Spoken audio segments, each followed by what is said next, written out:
Chris का गाना सुनोगे? क्रिस का?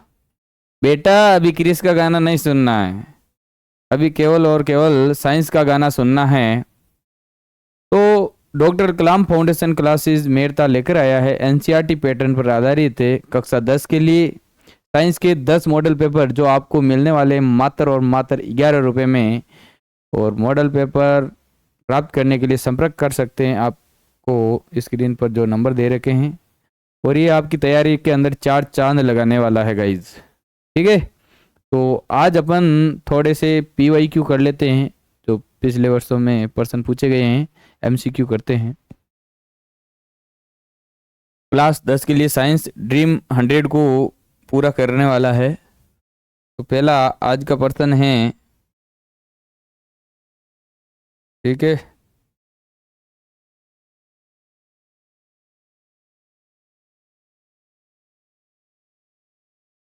देखो प्रश्न है, Fe प्लस H2O Fe3O4 और H2O उपरोक्त अभिक्रिया के संतुलित समीकरण में Fe का गुणांक क्या होगा? जो ऊपर रासायनिक समीकरण दे रखा है, Fe प्लस H2O, तीर का निशान Fe3O4 प्लस H2O, इसको क्या करना है? बैलेंस करना है। देखो इधर आयरन है जो कितने हैं? 3 है, तो यहाँ पर मैं ये 3 लगा दूं, कितना? 3 लगा दिया। तो यहाँ पर देखो समीकरण, यहाँ पर ये 3 अभी हो चुके हैं। ऑक्सीजन को भी क्या करना है? बैलेंस करना है। तो बैलेंस करने के लिए इधर 4 ऑक्सीजन है, तो यहाँ पर 4 में लगा दूं, ठीक है। और यहाँ पर हाइड्रोजन 4 दूनी 8 हो गए, और इधर कितना लगा दूं? 4 दूनी 8। तो ये इक्वेशन बैलेंस हो चुकी है। तो यहाँ पर Fe का जो गुणांक है वो कितना आएगा? 3 आएगा। यहाँ पर बोर्ड में ये भी दे सकता है कि भाई जल के गुणांक कितने हैं, तो यहाँ पर 4 हो सकता है। आगे प्रश्न है, दही में उपस्थित अम्ल है, दही और दूध के अंदर लैक्टिक अम्ल पाया जाता है, और इसके अंदर जो जीवाणु होता है दही के अंदर और दूध के अंदर लैक्टोबैसिलस जीवाणु पाया जाता है। जो दही के अंदर वो होता है लैक्टिक अम्ल। कौन सा? लैक्टिक अम्ल। ऑक्जेलिक अम्ल ये टमाटर के अंदर पाया जाता है। किसके अंदर? टमाटर के अंदर। ओहो टमाटर बड़े मजेदार, ओहो टमाटर बड़े मजेदार, ये टमाटर के अंदर ऑक्जेलिक अम्ल पाया जाता है। और ये टार्टरिक अम्ल, ये जब इमली खाते हैं तो आपको पता है अपन को टर टर करने लग जाते हैं अपन, ठीक है। तो ये इमली के अंदर पाया जाता है। कौन सा? टार्टरिक अम्ल। और मैथेनोइक अम्ल, जब कीड़िया खा जावे, यानी चींटियाँ खा जावे या टांटियों खा जावे, तो अपनी मेथी चमकी जावे, तो इसके अंदर पाया जाता है मैथेनोइक अम्ल, चींटी के डंक में। कौन से? चींटी के डंक में। ठीक है गाइस, चलिए अगला प्रश्न। आगे, उष्मा का सबसे अच्छा चालक है, जो उष्मा है, हीट है, उसका सबसे अच्छा चालक कौन है? कॉपर है क्या? कॉपर।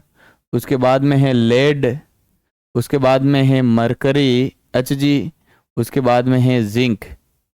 तो यहाँ पर जो उष्मा का अच्छा चालक है, उष्मा की जो अच्छी चालक धातु है वो आपको पता है, यहाँ पर दिख रही है सबसे ऊपर ही है धातु। कौन? कॉपर, तांबा। ठीक है, ये लेड है, ये लेड उष्मा की कुचालक है। उष्मा की क्या होती है? कुचालक होती है, उष्मा की कुचालक। जो मरकरी है, मरकरी भी उष्मा का क्या होता है? कुचालक होता है। और ये ऐसी धातु है, ये ऐसी धातु है जो किस अवस्था में रहती है? द्रव अवस्था में रहती है, द्रव अवस्था में। ठीक है। और जिंक, ये जिंक एक ऐसी धातु है जो भंगुर अवस्था में पाई जाती है। किस अवस्था में पाई जाती है? भंगुर अवस्था में पाई जाती है। ठीक है, चलिए नेक्स्ट क्वेश्चन। आगे, कीटोन, कीटोन में उपस्थित प्रकार्यात्मक समूह, फंक्शनल ग्रुप, कीटोन के अंदर कौन सा होता है? कीटोन के अंदर, कीटोन के अंदर देखो, कीटोन, कीटोन का जो फॉर्मूला होता है CO साहब, क्या होता है? CO साहब। ठीक है। और जो एल्कोहल है, एल्कोहल, एल्कोहल का होता है OH। कार्बोक्सिलिक अम्ल, कार्बोक्सिलिक अम्ल किसली की आवाज पिछले सीएम तक जानी चाहिए। ठीक है, तो ये है सी डबल ओ और ये ओ एच। और एक होता है एल्डिहाइड, एल्डिहाइड, एल्डिहाइड, ये सी एच ओ। ठीक है, तो यहां पर जो कीटोन में उपस्थित प्रकार्यात्मक समूह होता है वो होता है सीओ साहब। ठीक है, नेक्स्ट प्रश्न है, मानव हृदय में एक तंत्र का भाग है। मानव हृदय में एक तंत्र का भाग है। तंत्र का मतलब सिस्टम। तंत्र का मतलब क्या होता है? सिस्टम। सिस्टम हिला देंगे भाई। ठीक है, तो जो संबंधित है किससे संबंधित है? पोषण से, उत्सर्जन से, श्वसन से, परिसंचरण से। ऑप्शन दे राइट होने वाला है, परिसंचरण से संबंधित। ठीक है, आगे, पत्ती में रंध्रों के खुलने व बंद होने का कार्य किसके द्वारा होता है? पत्ती में रंध्रों के खुलने व बंद होने का कार्य किसके द्वारा होता है? हरित लवक, जाइलम के द्वारा, द्वार कोशिका के द्वारा, फ्लोएम कोशिका के द्वारा। जो पत्ती है, एक तो पत्ती होता है हस्बैंड, उसकी आंखें भी किसके द्वारा खुलती है? पत्नी के द्वारा। वो एक द्वार कोशिका की तरह ही कार्य करती है। तो ठीक उसी प्रकार जो पेड़ पौधों के अंदर जो पत्तियां पाई जाती है उनके अंदर भी रंध्र खुलते और बंद किसके कारण होते हैं? द्वार कोशिका के कारण। ऑप्शन नंबर 6 इसका करेक्ट आंसर होने वाला है। ठीक है, आप मुझे एक बात बताओ, जाइलम है जो जल व खनिज लवण, खनिज लवण का परिवहन करता है। कमेंट बॉक्स में आप मुझे बताओ फ्लोएम ऊतक का क्या काम है पेड़ पौधों में। आगे, कौन सी ग्रंथि अंतःस्रावी ग्रंथि सभी अंगों में वर्दी, किसको? वर्दी को प्रेरित करती है। कौन सी ग्रंथि? जो मस्तिष्क में पाई जाती है उस ग्रंथि का नाम होता है पीयूष ग्रंथि। किस में पाई जाती है? मस्तिष्क के अंदर पाई जाती है। कहाँ पाई जाती है? मस्तिष्क के अंदर। इसके द्वारा वर्दी हार्मोन स्रावित होता है। कौन सा हार्मोन? वर्दी हार्मोन स्रावित होता है। और इसकी कमी से व्यक्ति क्या रह जाता है? बौना रह जाता है, खटरा रह जाता है, रोड़ा रह जाता है। और यदि इसकी अधिकता हो जाए, अधिकता हो जाए तो व्यक्ति दानवाकार हो जाता है। कैसा हो जाता है? दानवाकार हो जाता है, राक्षस प्रवृत्ति का हो जाता है। ठीक है, एकदम मोटा ताजा बढ़िया शेर की तरह। तो ये पीयूष ग्रंथि है। कौन सी? पीयूष ग्रंथि। ये थायराइड ग्रंथि से थायरोक्सिन हार्मोन स्रावित होता है। कौन सा हार्मोन? थायरोक्सिन हार्मोन, जो शरीर के अंदर उपापचय क्रियाओं को नियंत्रित करता है। अधिवर्कक का मतलब एड्रिनल ग्रंथि, एड्रिनल ग्रंथि से एड्रिनलिन हार्मोन स्रावित होता है। ठीक है, चलिए नेक्स्ट पर्सन है, जब पुष्प में पुंकेसर एवं स्त्री केसर दोनों उपस्थित होते हैं तो पुष्प क्या कहलाता है? देखो, जब कोई भी पुष्प होता है, जब पुष्प के अंदर स्त्री केसर प्लस पुंकेसर ये दोनों ही उपस्थित होते हैं तो उसे कहते हैं द्विलिंगी। क्या कहते हैं? द्विलिंगी कह सकते हो या उभयलिंगी।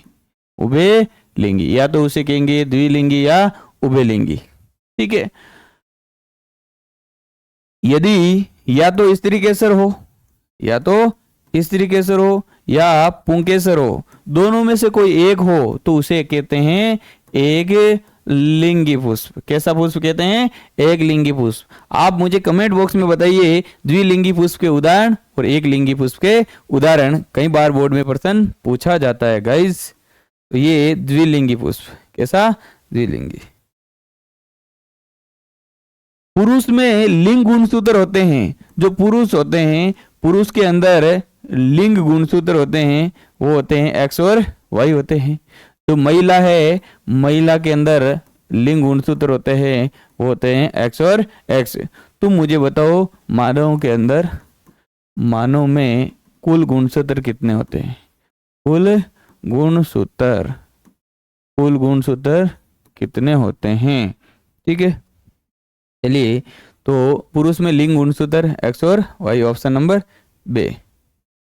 अगला, व्यक्ति समतल दर्पण से, जो कोई व्यक्ति है, यहाँ पर देखो ये समतल दर्पण है, ये क्या है, समतल दर्पण है, और ये टप्पू यहाँ पर कोई व्यक्ति है, कितनी मीटर दूरी पर है, 3 मीटर दूरी पर है। कितनी मीटर दूरी पर है, 3 मीटर दूरी पर खड़ा है व्यक्ति तथा उसके प्रतिबिंब के बीच। यहाँ पर कोई प्रतिबिंब बन रहा है, इसका प्रतिबिंब बन रहा है, प्रतिबिंब के बीच दूरी कितनी होगी, ये व्यक्ति और इस प्रतिबिंब के बीच दूरी कितनी होगी। देखो जितनी बिंब की दूरी होती है उसकी उतनी ही प्रतिबिंब की दूरी होती है, प्रतिबिंब उतना ही दूरी पर बनता है, तो व्यक्ति और प्रतिबिंब के बीच की दूरी कितनी हो जाएगी, 3 + 3 यानी 6 मीटर। ऑप्शन नंबर बी इसका करेक्ट आंसर होने वाला है। ठीक है, अगला, यदि साइन आई बराबर ए और साइन आर बराबर बी हो तो अपवर्तनांक क्या होगा। तो आपको पता है अपवर्तनांक बराबर होता है साइन आई बटा साइन आर होता है। आपतन कोण की ज्या तथा अपवर्तन कोण की ज्या का अनुपात नियत रहता है, स्थिर रहता है। ठीक है, इसे स्नेल का नियम कहते हैं। क्या कहते हैं, स्नेल का नियम, या फिर आपतन कोण की ज्या और अपवर्तन कोण की ज्या के अनुपात को अपवर्तनांक भी कह सकते हैं। तो यहाँ पर देखो साइन ए का मान साइन आई का मान ए दे रखा है और साइन आर का मान बी दे रखा है, तो म्यू बराबर ए बटा बी हो जाएगा। तो म्यू बराबर ए बटा बी, ऑप्शन नंबर से। अगला, अग्रिम सूर्योदय एवं विलंबित सूर्यास्त का कारण है। यानी अग्रिम सूर्योदय, सूर्य उगने से पहले और सूर्यास्त होने के बाद तक दिखाई देता है, किस कारण वो बताना है। प्रकीर्णन के कारण, वायुमंडलीय अपवर्तन के कारण, विचलन के कारण, परावर्तन के कारण। तो इसका सही आंसर होने वाला है वायुमंडलीय अपवर्तन के कारण। सूर्योदय एवं सूर्यास्त के समय सूर्य रक्ताभ प्रतीत होता है किस कारण, परकिरणन के कारण। किसके कारण, परकिरणन के कारण। ये भी बोर्ड में प्रश्न पूछा जाता है, किसके कारण, परकिरणन के कारण। अगला प्रश्न है, दिए गए त्रिभुजाकार प्रिज्म के लिए विचलन कोण है, जो डेविएशन एंगल, विचलन कोण क्या है। देखो यहाँ पर ये चित्र दे रखा है, चित्र के अंदर यहाँ पर जो आपतित किरण है, ये आपतित किरण और ये निर्गत किरण। आपतित किरण तथा निर्गत किरण की दिशा में जो कोण बनता है उससे विचलन कोण कहते हैं, और यहाँ पर एक्स से दर्शाया गया है। तो इसका सही आंसर हो जाएगा से, ऑप्शन नंबर से इसका करेक्ट आंसर होने वाला है। चलिए नेक्स्ट, विद्युत उपकरणों में भूमि संपर्क तार, अर्थात भूमि संपर्क तार को अपन क्या कहते हैं, भू संपर्क तार कहते हैं। जो हमें विद्युत झटकों से बताता है, और इस पर हरा रंग का विद्युत रोधी आवरण होता है। कैसा, हरे रंग का विद्युत रोधी आवरण चढ़ा होता है। ठीक है, का उपयोग किया जाता है विद्युत बचाने के लिए, ना जी ना। विद्युत बचाने के लिए क्या ये बचा लेगा, नहीं, ये भी गलत है। सुरक्षा उपायों के रूप में, फ्यूज के रूप में और नियंत्रक के रूप में। फ्यूज के रूप में ना जी, नियंत्रक के रूप में ना जी, सुरक्षा उपाय के रूप में। ठीक है, ऑप्शन नंबर बे करेक्ट आंसर होने वाला है। नेक्स्ट, धारावाही चालक के लिए दक्षिण हस्त अंगूठा नियम में अंगूठा क्या दर्शाता है, दक्षिण हस्त अंगुष्ठ नियम यानी कौन सा, दाएं हाथ का नियम।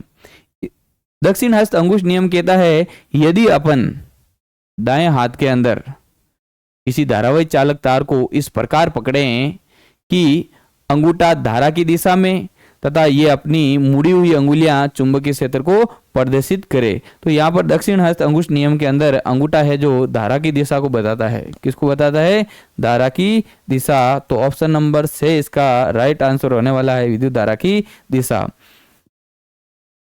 नेक्स्ट चलिए, तो ये अपन के PYQ थे, MCQ, और आप जल्द से जल्द इस ऑफर का लाभ उठाएं। ओके, बाय बाय, जय हिंद, वंदे मातरम।